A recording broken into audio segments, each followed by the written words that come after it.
तो बेटा new class start करते हैं अगेन। हेलो एवरीवन, ठीक है। नेक्स्ट क्लास आज की रहेगी, पिछली क्लास में हमने एक टॉपिक स्टार्ट किया था जिससे पेपर में क्वेश्चन आना 99%।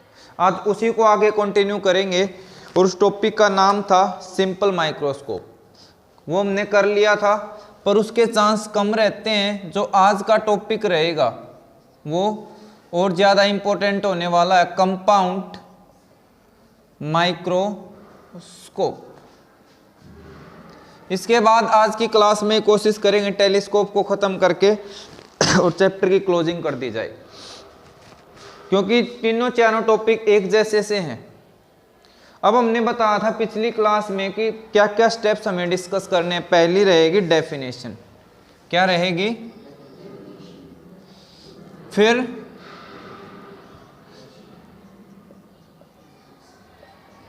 कंस्ट्रक्शन, जिसके अंदर आपका रे डायग्राम भी डिस्कस होगा। उसके बाद आएगा हमारे पास मैग्नीफाइंग पावर, और साथ में फिर उसका बेसिक डिस्कशन आपसे 1 मार्क्स में एक्स्ट्रा पूछ सकता है। तो करें स्टार्ट, कंपाउंड माइक्रोस्कोप। सॉरी, पिछले में देखा था जो सिंपल माइक्रोस्कोप होता है वो चीजों को बड़ी करके दिखाता है। पर मान लिया कोई चीज इतनी छोटी है कि सिंपल ने उसको बड़ा भी किया तब भी आप उसको क्लियरली नहीं देख पा रहे अच्छे तरीके से, तो हमने और सोचा, साइंटिस्ट ने और कॉम्बिनेशन बनाए लेंसेज के कि इसको और कैसे बड़ा और बड़ा कैसे और करके और बड़ा कैसे किया जाए, ठीक है। तो कंपाउंड माइक्रोस्कोप बनाया गया। तो डेफिनेशन क्या बन जाएगी, एन अरेंजमेंट या डिवाइस बोल सकते हो used to see very small objects, या ये बोल सकते हो to see highly magnified image of very small objects, ठीक है। बार मार्कर लेके आओ बेटा, पीछे से जाके कोई बोलता, तब तक हम आगे कंटिन्यू करते हैं। कंस्ट्रक्शन की बात करेंगे अभी। पहले वाले में थे हमारे सिंगल लेंस था, यहां हम 2 लेंस यूज करेंगे। पहले वाला जो ऑब्जेक्ट की तरफ रहेगा उसको बोल लेंगे ऑब्जेक्टिव लेंस। ये कौन सा होगा आपका, यहां लिख देते हैं ऊपर। और इधर से हम देखने वाले हैं तो इधर जो हमारा रहेगा वो इससे साइज में बड़ा, जिसको हम क्या बोलने वाले हैं, आईपीस। क्या बोल रहे हैं जिसको, आईपीस। क्लियर हो गया, ठीक है। अब ये दोनों एक दूसरे पे के साथ कनेक्टेड होते हैं एक अरेंजमेंट पे जिसका नाम है रैक एंड पिनियन अरेंजमेंट।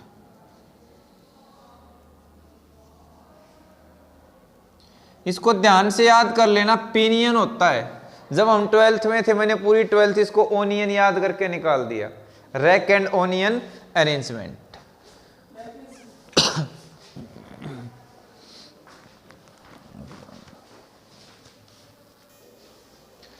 तो ये रहेगी बेटा, ये अरेंजमेंट एक ऐसी होती है कि जैसे आपने अरेंजमेंट का एग्जांपल दो, पुराने टाइम पे जो एंटीना आते थे, अभी भी देखा हो, जो रेडियो आता था उसका एंटीना ऐसे खींच के लंबा और उसको अंदर की तरफ फोल्ड कर दिया जा सकता था।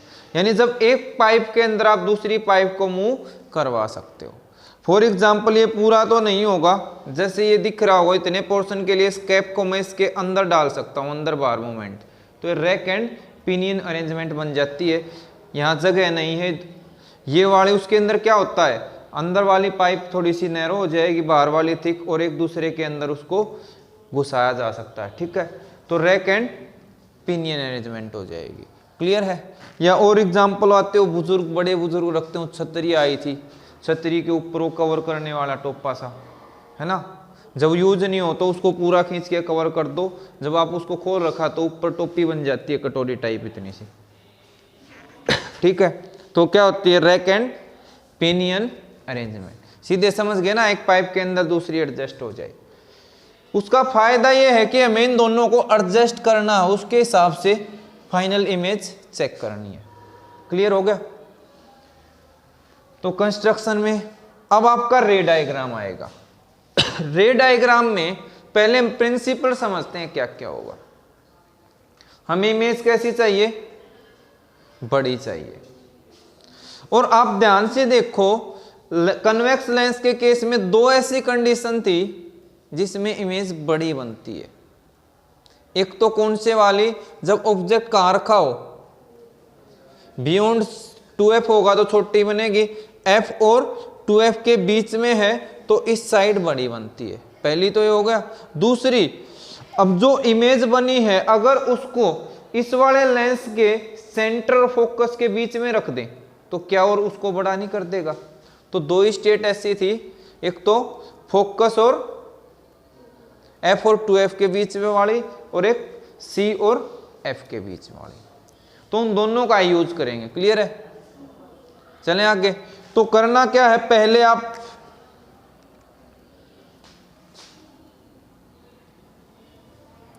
ऑब्जेक्टिव के सेंटर को C1 बोल लो।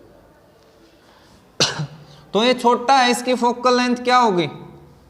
एक यहां पे एक चीज और मेंशन करनी बच गई बेटा, इस अरेंजमेंट का नाम मैं हटा देता हूं। अब आप एक टेबल बनाओगे बड़ी अच्छी सी जो आपको याद रखनी है। यहां ऑब्जेक्टिव, यहां आई पीस, यहां फोकल लेंथ और यहां एपर्चर।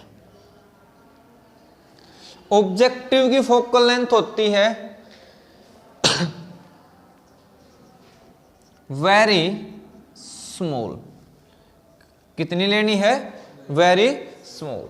इसकी आई पीस की मॉडरेट लेवल की, मतलब ना ज्यादा छोटी ना ज्यादा बड़ी।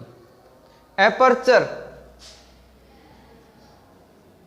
इसका स्मॉल, इसका थोड़ा सा लार्ज ले सकते हो पर ज्यादा लार्ज नहीं लेना है। क्लियर है? बाकी थोड़ा बहुत मैं उस चीज को एक्सप्लेन भी कर दूंगा डिटेल में। तो ये क्लियर हो गया? ये आपको कंडीशंस रखनी है। ऑब्जेक्टिव की focal length very small, aperture small रहेगा, इसका large, focal length moderate, aperture बड़ा चल जाएगा, कोई दिक्कत नहीं।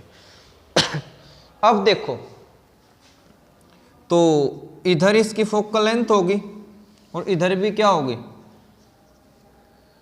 गैप थोड़ा सा ध्यान से आप इसको क्लियर कर लेना, एफ ऑफ ओ। अब ऑब्जेक्ट को रखते हैं हम।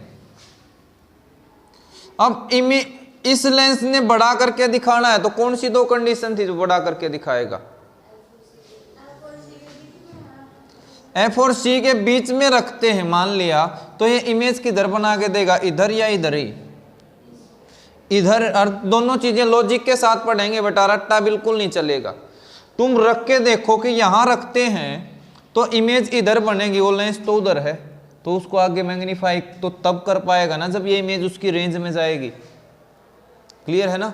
तो आपका वो केस कैंसिल हो गया। तो बचा क्या?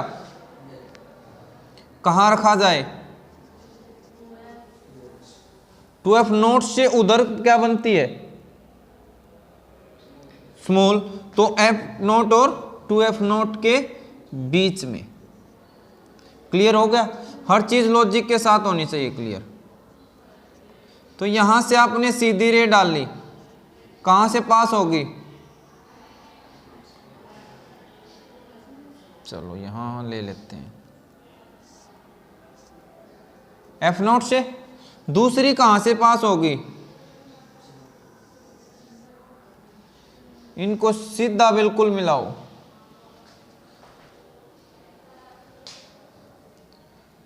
जिसने पैरेलैक्स अच्छे से पढ़ा होगा उसको पता होगा कि पीछे होके क्यों देख रहा हूं मैं। जिसने नहीं पढ़ा उसके लिए तो जय बाबा की।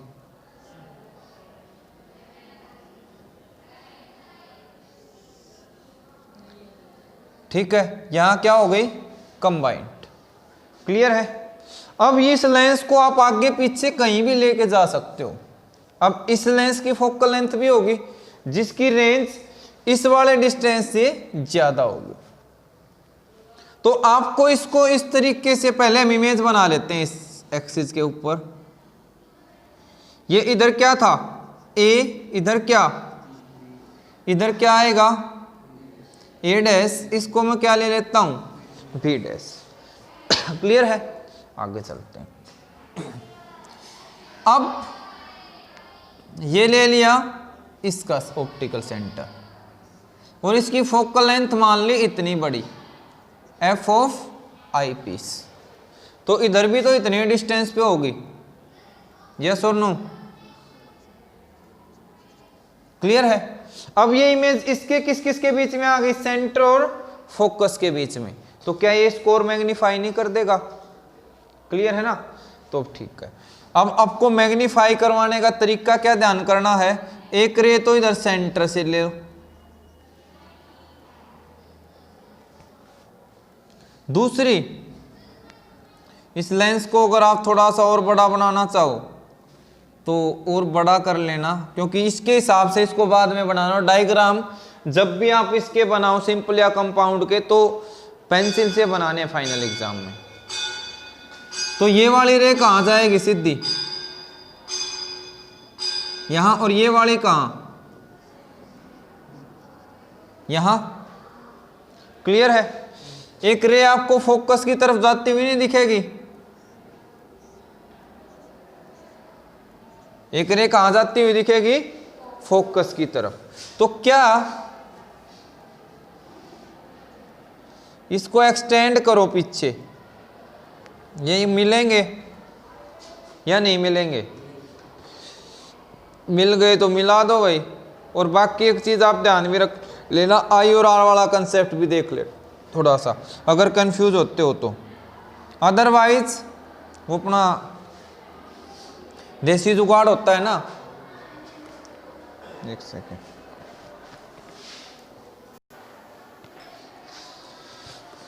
ये तुम्हारे उसके लिए बता रहा हूं, अगर तुम इसको नहीं लेना चाह रहे, जरूरी नहीं है, बिल्कुल सही बात है यहां से जाए, बट फिर हमें करना क्या पड़ेगा, इसका रेडियस ऑफ कर्वेचर इस शेप का देखो, इधर से नॉर्मल ड्रॉ करो, आई देखो, आर देखो, इधर देखो, उधर देखो, तो अपना ऐसे कर लेना। चलो तुम्हारी मर्जी है, उधर नहीं बेंड कर रहे हैं, थोड़ा सा इससे दूर तो हटा लेंगे, ठीक है ना, उधर से मत पास करना। दूसरी ये वाली रे इधर, बस ऐसे एडजस्ट कर लेना कि तीनों कहाँ मिले, एक ही पॉइंट पे आके मिले, ठीक है। ये बाकी एक बार देख ही लो भाई, इधर से सेंटर पे आई,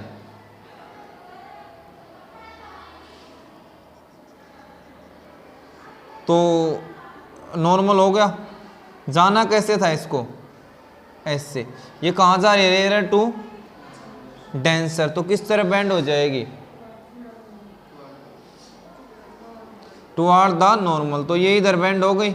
अब यहां फिर इस सरफेस का इधर से बनाओ, लंबा काम हो जाएगा। अब इसको किधर जाना है,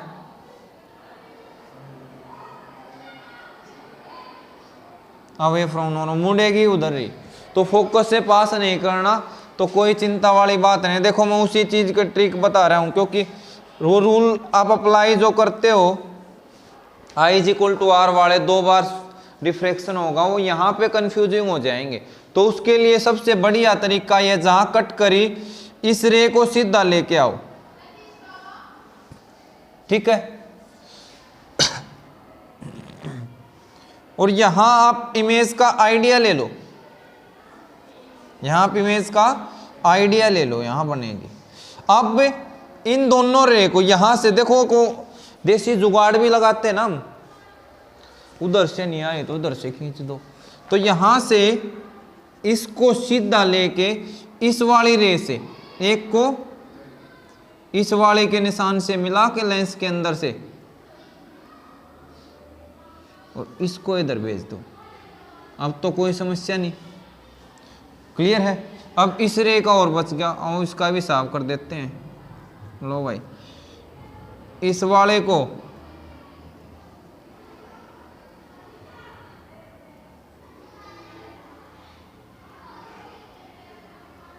यहां मिला दो, इसका भी साफ हो गया। क्लियर हो गया ना।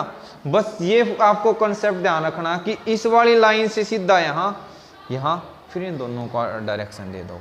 ये बिल्कुल अच्छा पॉइंट था पूछने का कि नहीं तो कंफ्यूज हो गए यहाँ पे। क्लियर है, तो इसी तरीका बता दिया है। अब ये ए डैश है तो इसके टॉप वाली रेज मिली है तो यहाँ पे क्या होगा, ए डबल डैश, और यहाँ क्या होगा, बी डबल डैश। क्लियर हो गया रे डायग्राम, कोई दिक्कत? ठीक है।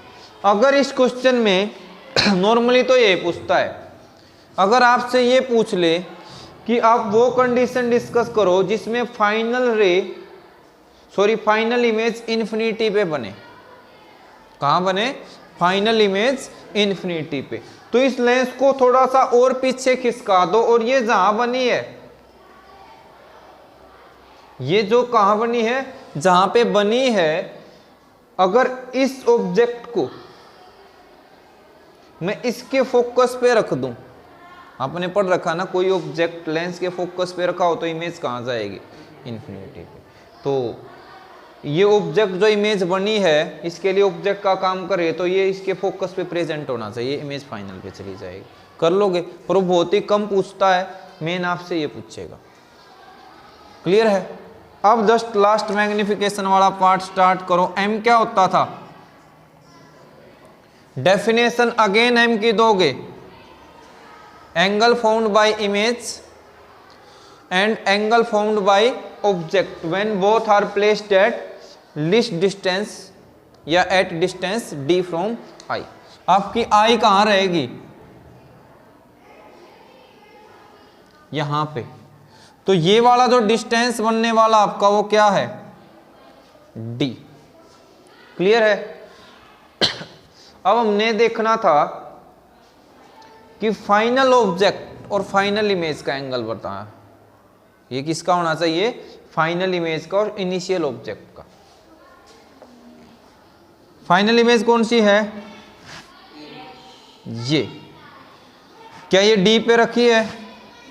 शुरू वाला ऑब्जेक्ट कहां है, डी पे नहीं है। तो क्या बताया था, डी पे नहीं है तो इसको घसीटो कहां तक, इसके बिल्कुल ऊपर तक। तो इधर A1, इसको मैं B डबल डैश ही रख लूंगा। क्लियर है। क्या नो,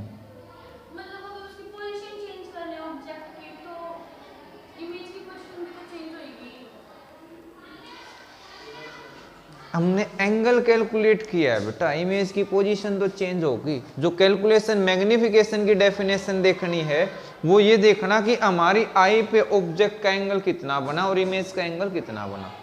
वो तो हम रेशियो देख रहे हैं ना, बाद वाला इमेज तो ना देख रहे हैं। वो जस्ट कैलकुलेशन पार्ट के लिए कर रहे हैं बेटा, एम तो हम कैलकुलेट करके। तुम्हारी बात सही है। अगर इसमें ऑब्जेक्ट को शिफ्ट कर दिया तो इमेज भी अलग जगह बनेगी, तो फिर उसका अल्फा और बीटा दोनों ही चेंज हो जाएंगे। पर ऑब्जेक्ट की हाइट रखने पे ये इतने छोटे होते हैं कि मान लिया मेरे पास यहाँ पे छोटा लेंस है, ऑब्जेक्टिव इधर ऑब्जेक्ट रखा है, तो मुझे बस ऑब्जेक्ट की हाइट, ये ऑब्जेक्ट है मेरे लिए, इसकी हाइट यहाँ हो या थोड़ा सा आगे हो, तो उससे आई पे बनने वाले एंगल पे कोई खास चेंज नहीं आता। तो मैग्निफिकेशन की डेरिवेशन में उसको शिफ्ट कर सकते हैं। यहां हो गया। तो अब इसका देखना है कहां पे, यहां पे। तो ये एंगल क्या बना, अल्फा, और ये वाला एंगल क्या बना, बीटा। आगे स्मॉल एंगल के लिए आप क्या लिखोगे, बीटा किसके इक्वल, टेंजेंट बीटा, और ये किसके equal, tangent alpha. Now tangent alpha देखो भाई कौन सी ट्रायंगल में है, इसमें ना ऊपर वाले में। तो क्या होता था, P B P by H H B, तो पी बाई बी आएगा। इसका परपेंडिकुलर कितना है, A1 B double dash. Clear है। दूसरे का बेस कितना है, C2 B डबल डैश। मुझे ट्रायंगल लिखने की जरूरत पड़ेगी,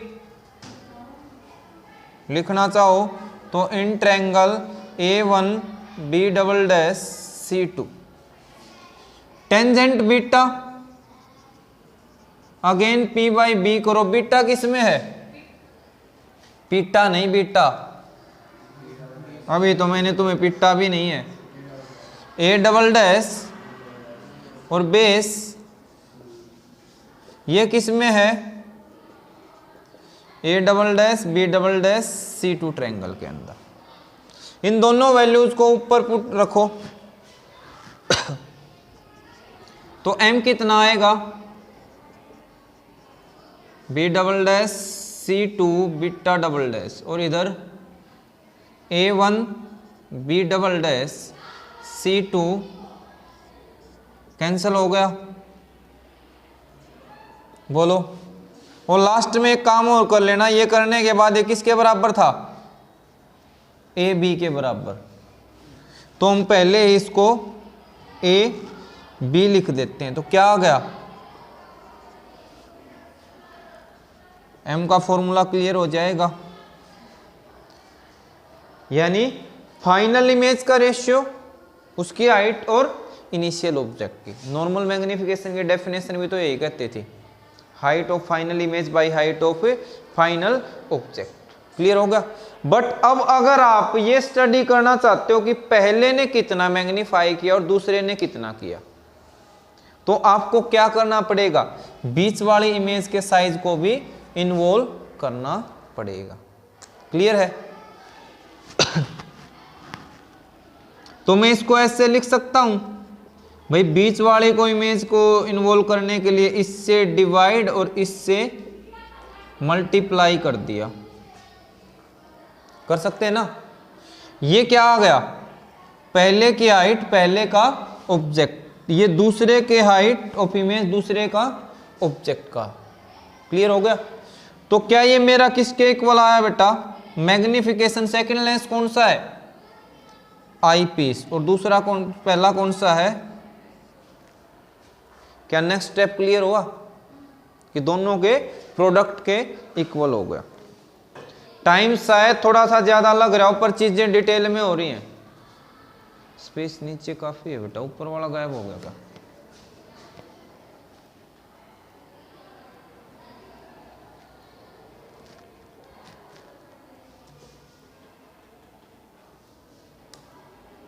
ठीक है, यहां तक कोई डाउट। अब आगे शुरू करें काम। अब मुझे ये बताओ,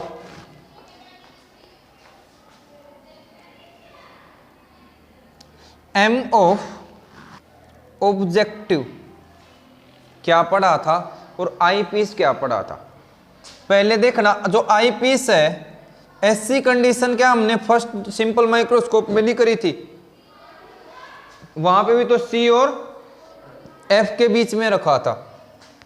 तो मैग्निफिकेशन ऑफ आई पीस कितना आ जाएगा, 1 + d/f(e). आप ऑलरेडी इस रिजल्ट को सिंपल माइक्रोस्कोप में पढ़ चुके हो, आपको सीधा लिख देना है। क्लियर है। अब ऑब्जेक्टिव की देखते हैं।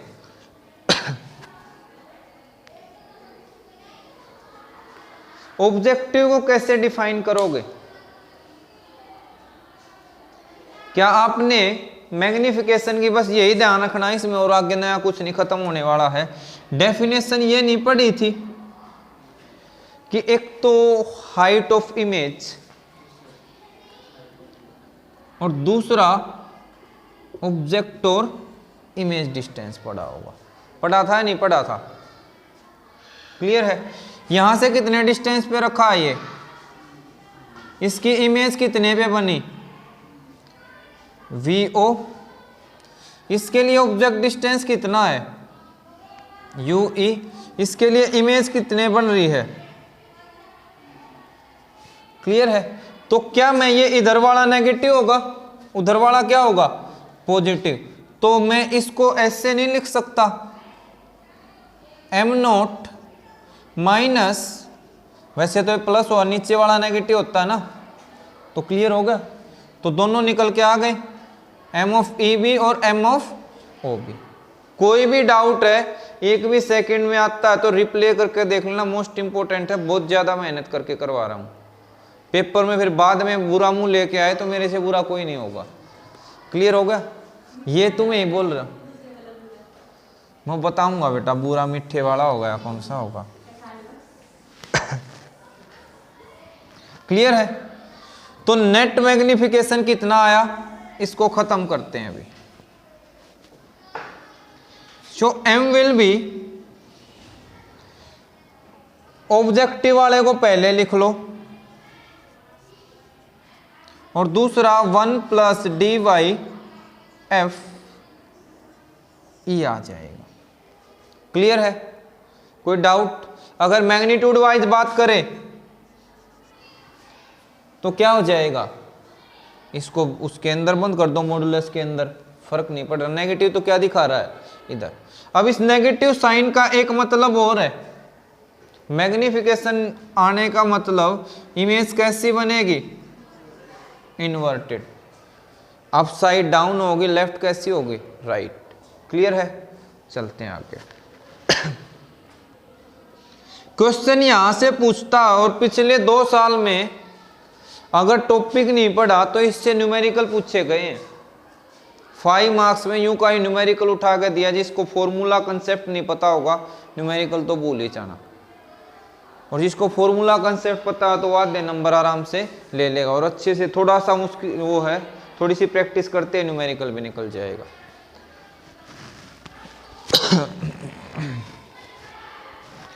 अब ये रैक एंड पिनियन अरेंजमेंट है, ठीक है?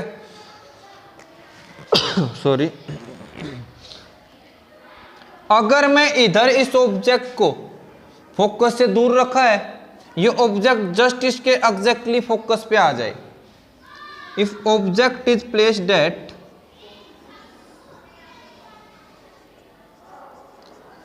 फोकस ऑफ ऑब्जेक्टिव, तो U0 कितना हो जाएगा, F0 के, एंड इमेज किस पे बन जाए,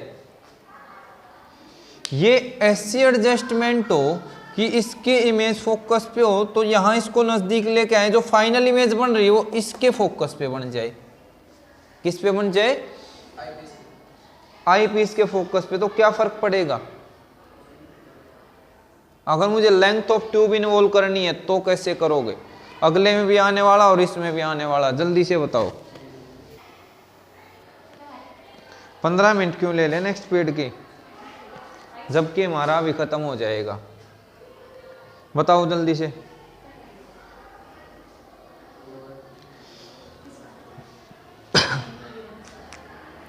ये क्या था, ऑब्जेक्टिव भी लिख सकते हो अगर क्लियर नहीं हो रहा तो। मुझे जस्ट इसमें और इसमें चेंज करना है। ये क्या है, किसके लिए इमेज डिस्टेंस है, ऑब्जेक्टिव के लिए बन रही है इमेज, उसके लिए इमेज के लिए ऑब्जेक्टिव लेंस इमेज बना रहा है, जो उसका डिस्टेंस है ये, ठीक है।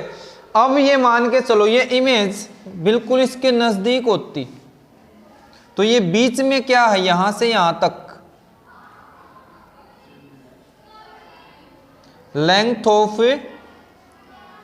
ट्यूब, क्या है, लेंथ ऑफ ट्यूब। जो दो लेंस के बीच में है वो इफेक्टिव काउंट की जाएगी। दो लेंस के बीच में कितनी इफेक्टिव लेंस है वो, सॉरी लेंथ है वो। तो ये जस्ट बिल्कुल इसके यहां बन गया, तो यहां से यहां तक का डिस्टेंस क्या था, v। चलो यहाँ दिखा देता हूँ वो और क्लियर हो जाएगा, यहाँ से हटा दो। l क्या होगी, लेंथ ऑफ ट्यूब। अगर ये इमेज बिल्कुल इसके क्लोज बने तो v नोट l के इक्वल नहीं हो जाएगा, और u नोट किसके इक्वल, f नोट के इक्वल। ये दो चेंजेस करने हैं। And image formed near eyepiece, तो v नोट किसके बराबर आ गया, l के बराबर आ जाएगा। तो फॉर्मूला क्या बना, माइनस इसकी जगह क्या लिख दूं, f नोट, इसकी जगह l 1 plus D by F. आपसे क्वेश्चन वो इस तरीके से पूछेगा, आपके पास एक सिंपल माइक्रोस्कोप है और ऑब्जेक्टिव लेंस, ऑब्जेक्ट रखा है ऑब्जेक्टिव लेंस के फोकस पे, फोकस के नजदीक, और इमेज बन रही है आईपीस के नजदीक, और उनके बीच में एल दे रखा होगा, आईपीस की फोकल लेंथ दे रखी होगी, डी आपको पता ही है, तो मैग्निफिकेशन पूछ लेगा या कोई और फैक्टर पूछ सकता है, तो ध्यान रखना है। क्लियर है। अगर उसी न्यूमेरिकल में सीधा ये फॉर्मूले भी इंपॉर्टेंट है, यू दे रखा, वी नोट दे रखा, जस्ट ऑब्जेक्टिव का मैग्निफिकेशन बताओ, तो minus V naught by U, और आई पीस का 1 प्लस डी बाई एफ। तो ये सारी चीजें आपको ध्यान रखनी है। क्लियर है। और ध्यान रख, एक और इसमें डिस्कशन कर लेते हैं कि ये स्ट्रक्चर तो पढ़ लिया, डेली लाइफ में जो हम बनाते हैं इन प्रैक्टिस माइक्रोस्कोप, उसमें अकेला ऑब्जेक्टिव लेंस को ही एक से ज्यादा लेंस के कॉम्बिनेशन से बनाया जाता है, और आईपीस को भी एक से ज्यादा लेंस के कॉम्बिनेशन से। उसका फायदा ये होता है, जो हमने करेक्शंस पढ़ी थी ना, जो डिफेक्ट होते थे, स्पेरिकल एब्रेशन, ठीक है, वो जो डिफेक्ट हैं वो मिनिमाइज हो जाएंगे। क्लियर हो गया। तो सिंपल हो गया है, कंपाउंड फटाफट करने का है। कंपाउंड का फर्स्ट केस, सॉरी टेलीस्कोप का फर्स्ट केस करेंगे, हाँ स्लोली स्लोली, ताकि केमिस्ट्री क्लास निकल जाए ना। अब आ जाओ भाई टेलीस्कोप, हम तो इसी के अंदर बदलाव करेंगे। क्यों कचरा, तुम आगे का देखो ना। एन ऑब्जेक्ट और sorry an arrangement use to सी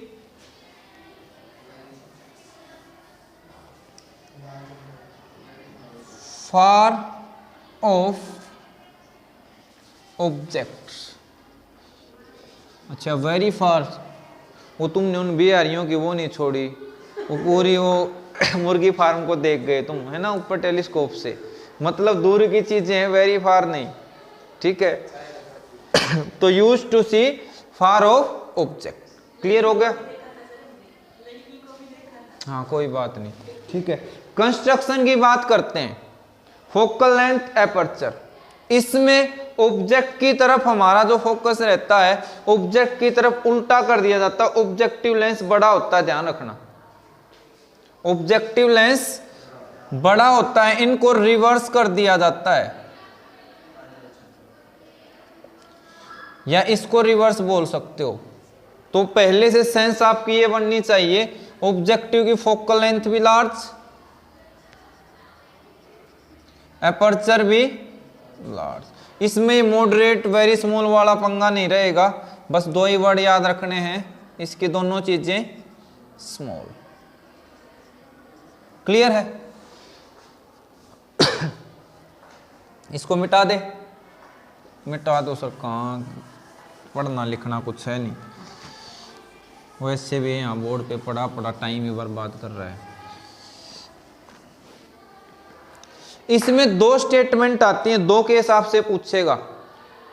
पहला नॉर्मल एडजस्टमेंट, पहला केस क्या है नॉर्मल, और आज यही डिस्कस करने वाले हैं। दूसरे वाला बाद में करेंगे।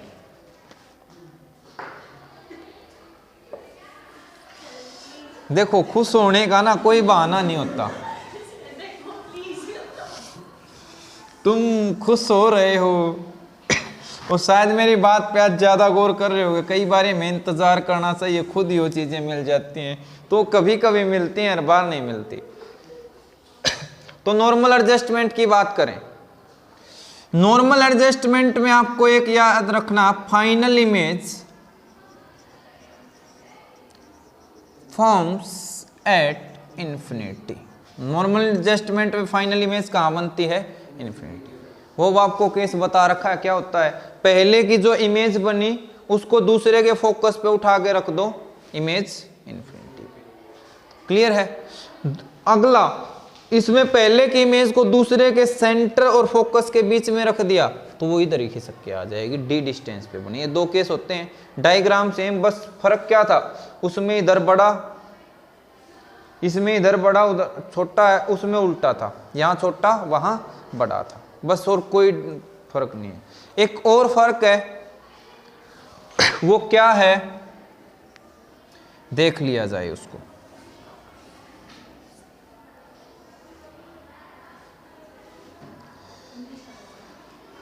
अब मान लिया आप किसी ऑब्जेक्ट को देख रहे हो, किसी स्टार को देख रहे हो, तो आप बिल्कुल स्केल लेके तो सॉरी स्केल लेके तो बैठे नहीं कि वो आपके प्रिंसिपल एक्सिस से ऊपर होगा या बीच में होगा या नीचे होगा। आप ये तो बिल्कुल नहीं कह सकते कि उस ऑब्जेक्ट से, मतलब वो ऑब्जेक्ट आधा प्रिंसिपल से ऊपर होगा, आधा प्रिंसिपल एक्सिस से नीचे होगा, ये हम नहीं कह सकते। और ना ही उसका साइज मेजर कर सकते। तो मेजर करेंगे तो क्या चीज, उससे जो लाइट की रेज आ रही हैं उनका प्रिंसिपल एक्सिस से एंगल कितना बन रहा है। क्लियर है? और फाइनल इमेज जो गई उसका प्रिंसिपल एक्सिस पे एंगल कितना बन रहा है। तो यही दो चीजें आपको ध्यान रखनी है। तो हम रेज को देखो ध्यान से, पहले वाली रे आपके बहुत काम की रहेगी। आपने क्या पढ़ा, ऑप्टिकल सेंटर से कहां जाती है? सीधी जाती है। क्लियर है? हो गई बात। अब इसकी फोकल लेंथ भी होगी एफ ऑफ ओ। अगली चीज देखो, मैं ध्यान से बता रहा हूं डायग्राम बनाना कैसे है। आपने ये चीज पढ़ी, जब रेज इन्फिनिटी से आती हैं तो कहां पे फोकस होती हैं? फोकस पे इमेज बनती है।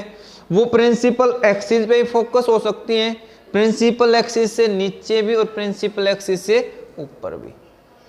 क्लियर है? अब आपकी रे क्या इंडिकेशन दे रही है कि ये नीचे गई तो ऊपर नहीं, नीचे फोकस होगी। ध्यान से देखना इस बात को, कहां फोकस होगी? नीचे। तो आपको बनाना कैसे है, आप इस प्रिंसिपल एक्सिस के नीचे यहां एक छोटी सी लाइन लगा लो, ऊपर भी लगाने की जरूरत नहीं यहां। तो आपकी जो रेज है वो इस पे कट करेंगे। ये अंदाजा लगाने का मेथड है। अब दूसरी रे कहां भेजोगे? यहां। तीसरी रे आएगी आपकी ऐसे। अब सुविधा ये होगी कि आपको ये पॉइंट मिल गया कि यहां पे मिलेंगी। इस रे को कहां ज्वाइन करवा दो? यहां। और इस रे को कहां ज्वाइन करवा दो? समझ आया क्या किया है? तो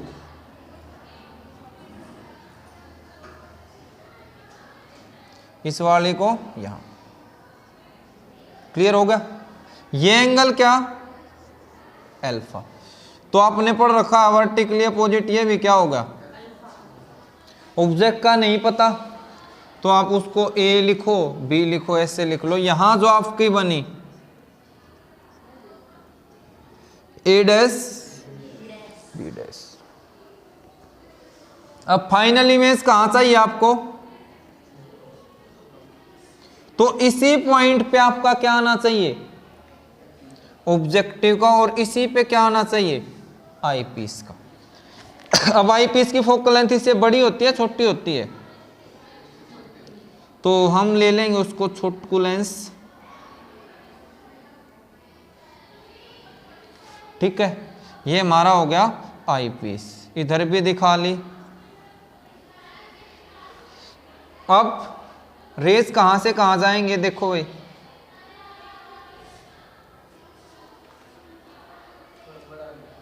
क्या बड़ा बन जाएगा, क्यों चिंता कर रहे। फिर आई पीस को नहीं भाई, फिर इसको भी बड़ा करना पड़ेगा। हम एक काम कर लेते हैं, इस रे के एंगल को छोटा ले लेते हैं।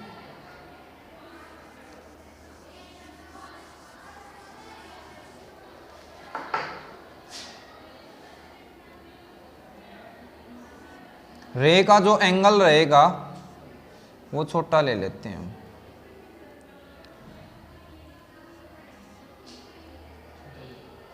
ठीक है, यहाँ हो गया। तो इससे आपको आसानी हो जाएगी अल्फा। दूसरी रे, तीसरी यहाँ, इससे आपकी रेज यहाँ चली जाएंगी। ठीक है, क्लियर हो गया। अब आपको यहाँ लेंस बना लेना है।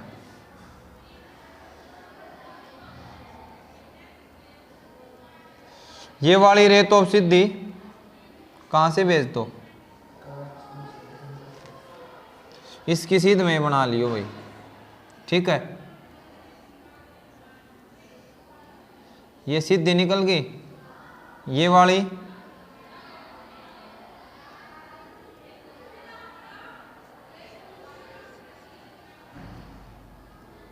इसको यहाँ, सारी कहाँ चला लेनी है।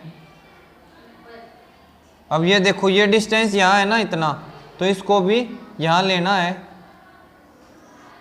ये सारी रे कहाँ जाएंगी,